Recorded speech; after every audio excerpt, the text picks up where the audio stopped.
Como lo mencioné hace años, parece cada vez más probable que la humanidad es solo un bote biológico para la superinteligencia digital. Elon Musk, 2 de abril 2025. En los dos últimos episodios he revisado en detalle el aterrizaje de la inteligencia artificial en nuestros caminos, desde la historia con el libro de Harari, Nexus, y desde lo empírico, con la partida del Go entre Lee Sedol y AlphaGo, el momento en que la inteligencia artificial demostró sus primeros destellos de creatividad y superioridad al ser humano. El comienzo de algo nuevo, de algo que podríamos llamar la posthumanidad. Hoy voy a terminar esta trilogía del futuro, hablando de los gigantes y cerebros del tech que con sus decisiones y ausencia de ellas, sobre todo, están llevando la humanidad a un escenario incierto. Voy a hablar del ensayo de Michel Nieva, escritor argentino, titulado «Cómo los multimillonarios nos salvarán del fin del mundo». Espero que disfruten el programa. Empezaba con la frase de Elon Musk, recién salida del horno, porque efectivamente ese es el sueño húmedo del emprendedor sudafricano estadounidense. Y de un grupo de gigantes también del tech. Es que en su visión del mundo casi determinista y evolucionista, no hay forma alguna de que el ser humano pueda detenerse, prosperar en equilibrio y lograr un balance con el medio ambiente y el bienestar de la Tierra. Eso es utópico. El único camino entonces es preparar el terreno para acoplarse a la nueva vida que será la inteligencia artificial. Somos como salmones nadando cuesta arriba, siendo devorados en el camino por osos, pájaros, rompiéndonos las escamas, cambiando de piel y de color solo para llegar a esa cima y antes de morir desovar exhaustos una nueva vida, la inteligencia artificial. Porque esa es nuestra misión como especie orgánica, es agotar los recursos de la Tierra y seguir el viaje interplanetario y luego interestelar. Es que la Vía Láctea algún día va a morir, pero no por eso la vida inteligente. Esto sí tiene lógica, pero la colisión de Andrómeda, la galaxia vecina con la Vía Láctea, que terminaría con la vida en la Tierra, sería en 4.500 millones de años.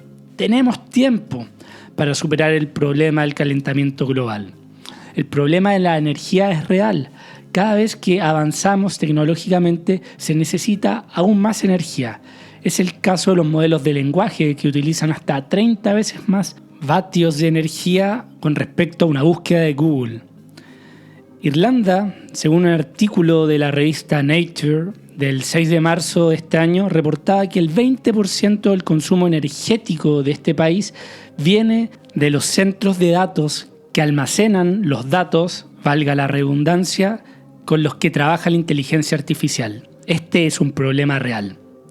Michel Nieva, el joven argentino autor de este libro, Ciencia ficción capitalista, cómo los multimillonarios nos salvarán del fin del mundo, el cual obviamente es un título de sátira, nos dice que hemos dado el control del buque, o mejor dicho, de la nave, a los emprendedores y líderes del tech, solo porque han acumulado más plata. ¿En qué momento nos volvimos tan fanáticos y religiosos del dinero que se les cree mesías a tipos como Elon Musk, o Mark Zuckerberg, o Jeff Bezos? ¿En qué momento Estados Unidos llegó tan bajo para traspasar esa frontera entre lo político y lo económico? Para Nieva estamos en un momento en que estos tipos, estos personajes y sus megacorporaciones han acumulado tanto poder que ya están instalados en el gobierno. Ni siquiera tienen pudor, tienen cargos públicos como Elon Musk, el hombre de la motosierra pública gringa. Pero la verdad es que las ideas de estos tipos como Zuckerberg vienen de la literatura de ciencia ficción, nos dice Nieva. Como es el metaverso, el cual viene de Snow Crash, una novela de Neil Stephenson, quien ni siquiera le ha pagado regalías a este escritor por su obra original. SpaceX, la empresa de satélites de Elon Musk, según declara su sitio web, tiene como misión hacer de la humanidad una especie interplanetaria, cuyo primer paso es colonizar y terraformar Marte. Lo que nos dice es que hay dos caminos posibles: quedarse en la Tierra y eventualmente extinguirse, o transformarse en una civilización espacial, una especie cósmica. Musk piensa que para el 2029 se podrá enviar al primer ser humano a Marte. Toda esta vía viene muy de cerca de la trilogía de Marte del escritor estadounidense Kim Stanley Robinson. Libros que Elon Musk ha declarado que han sido gran inspiración para sustentar su idea de colonizar Marte. Jeff Bezos también ha declarado que esta trilogía son uno de sus libros favoritos. Paradójicamente, y tal vez por culpa también, Robinson, el autor, también escribió El Ministerio del Futuro, un libro ensayo novelado sobre cómo salvar la Tierra, del cual hice un video hace un tiempo en YouTube. Como ven, muchos libros, y más aún novelas, ficción, están detrás de las ideas, visiones, obsesiones de estos genios del tech que la gente sigue a ojos cerrados. Nieva dice que Aubrey de Grey, en su libro Age Ending, sostiene que para el año 2050 las personas con el suficiente dinero podrán pagar tratamientos capaces de extender la vida a más de 1000 años. El 2024 se considera que el 89,5% de las personas más ricas del mundo tendrán más de 50 años y el 40% superará los 70, por lo que el desarrollo de una droga o tratamiento que asegure la longevidad ilimitada, por más costosa que fuera, sería un negocio perfecto. Oferta y demanda después de todo, ¿no? Antes con plata uno podía ir más lejos de vacaciones o tener una casa más grande y vivir algunos años más. En el futuro van a tener 10 generaciones de sirvientes de la misma familia.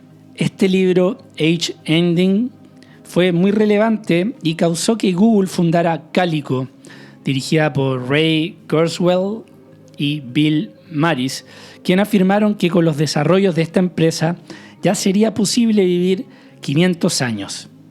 Jeff Bezos y Peter Thiel también han comprado acciones de United Biotechnology, un laboratorio que está en esta carrera de extender la vida hacia el infinito.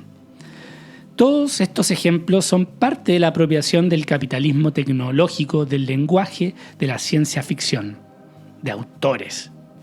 Pero también nos muestra algo siniestro. No les interesa un carajo joder este planeta porque creen, aunque sea ligeramente, poder ser beneficiarios de estas tecnologías de punta y sobrevivir el fin de la Tierra. Si alguna vez se dijo que es más fácil imaginar el fin del mundo que el fin del capitalismo, las corporaciones ya desarrollaron ese capitalismo extraterrestre que sobrevivirá al fin de la Tierra. Y sus millonarios CEOs, directorios, nos quieren hacer creer que si queremos sobrevivir hay que seguirlos. Es el único camino. Por eso Nieva habla de la ciencia ficción capitalista, como la fantástica narración de una humanidad sin mundo, de turistas que viven 1000 años y viajan por el cosmos sacándose selfies mientras la Tierra explota. La ciencia ficción capitalista es la violencia que restringe el monopolio de imaginar nuestro futuro a las corporaciones. ¿Quién les dio este derecho? ¿Por qué aceptamos que estos narcisistas, psicópatas, hagan esto?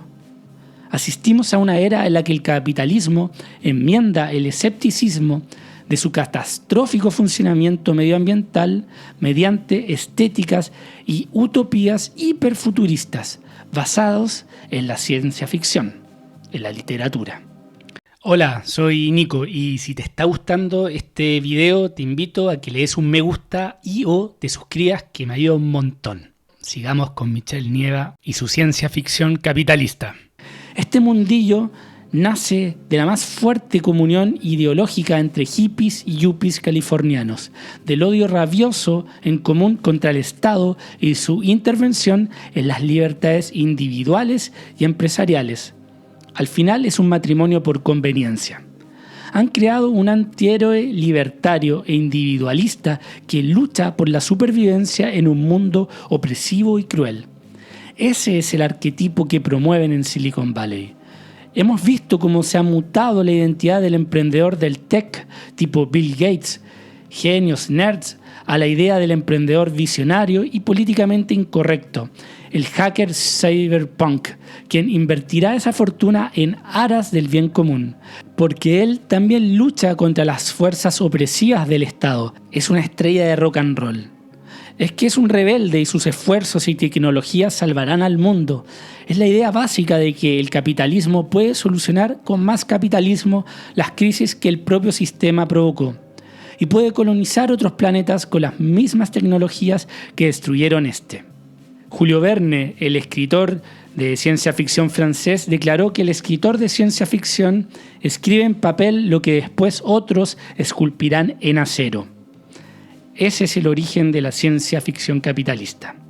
El submarino gigante que Julio Verne imaginó en 20.000 leguas de viaje submarino luego fue replicado por ingenieros y transformado en un vehículo militar.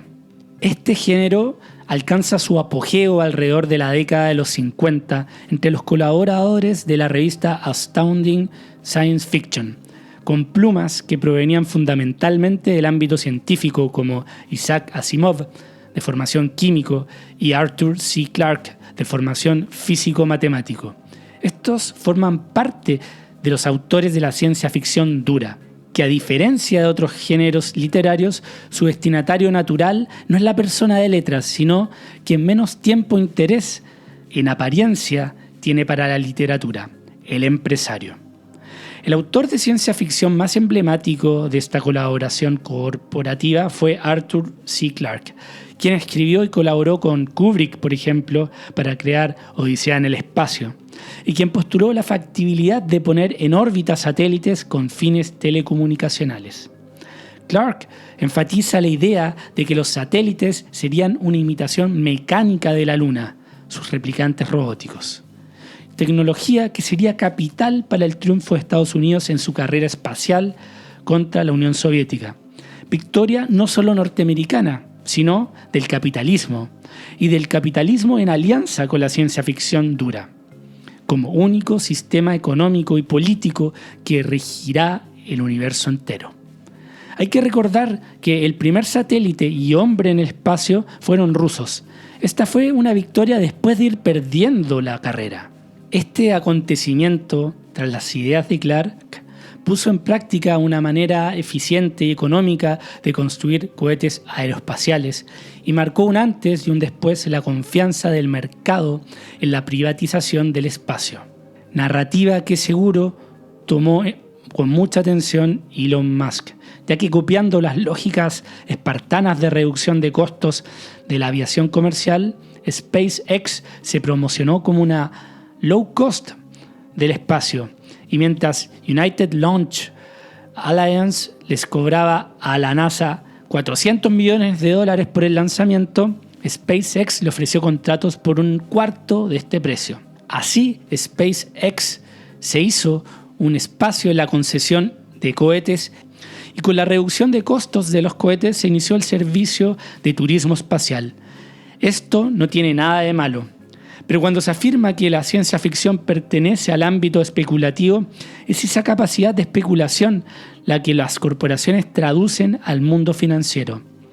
Tesla no vale contablemente lo que vale, sino que está inflada por toda esta especulación mesiánica, por ejemplo, que se apoya en su dueño y creador, que cada vez que se sube a uno de sus autos pareciera que fuera Batman. Nieva se pregunta, ¿será entonces la ciencia ficción una fase superior del capitalismo, la asociación más virtuosa entre empresariado, literatura y tecnología? El gran argumento a favor de los Homo Deus de Silicon Valley es precisamente ese. Si la tecnología y el capitalismo fueron los causantes del desastre ambiental, y que solo más capitalismo y más tecnología, manipulados por la brillante pericia de los directores CEOs de California, serán capaces de solucionarlo, o sea, salir del problema con el mismo veneno que se entró. Estas narrativas han crecido y han agrupado huestes fanáticas. Han logrado crear movimientos antiecologistas bautizados Rolling Coal, por ejemplo. Estos se dedican a modificar motores y filtros de caños de escape para aumentar la cantidad de hollín que lanzan. Otros grupos, los ecopragmáticos, en sintonía con el discurso que también enarbola la ciencia ficción capitalista. Los grandes problemas del mundo no son políticos, sino insuficiencias técnicas que solo el avance tecnológico de Silicon Valley podrá solucionar. Muchos de ellos son antiambientalistas, y cómo no, si la tecnología y nuestros estándares de vida pudieron avanzar de manera impensable en nuestros tiempos y en el pasado, ya que esto fue gracias a la libertad de competencia que propicia el capitalismo.